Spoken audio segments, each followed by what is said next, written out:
that? Well, it's been a long time, and it's first time in the complex, basically. I haven't been here before. I did see the stadium, and I'm sorry, I did see a basketball game against Drake with my friend Richard Kelly.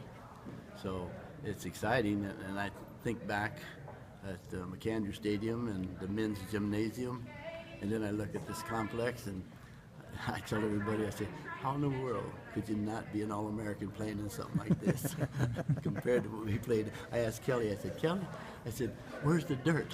he says, there's no dirt out there. And I mean, I knew there wasn't, but he got a kick out of it anyway, yeah. We spoke on the phone. You said it was a very emotional experience. What's it like when you're here tonight now? Is it? Same thing. I cried before. I'm going to cry now.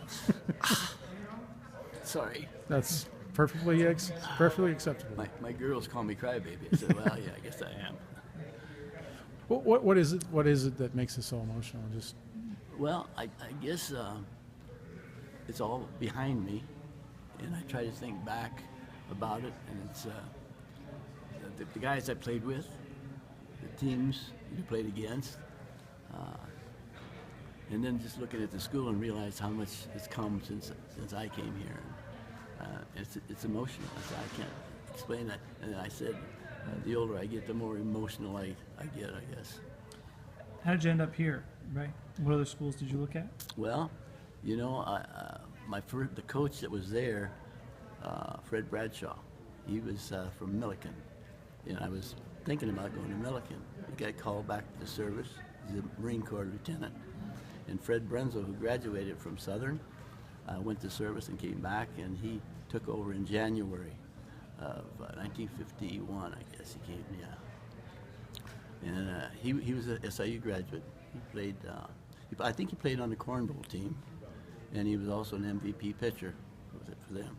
So, and he never ever, that I remember, said, he said you ought to go to Southern, and I was a walk-on 3 sports, and that's how I got here. I just come down here and said, here I am from Auburn, Illinois.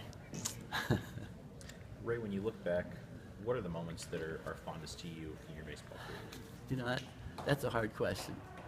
There's a lot of, I mean, it's moments and it's people you play with. You know, I've always believed in there's no I in team, and we had a lot of good players. You know, Wayne Williams, a good player.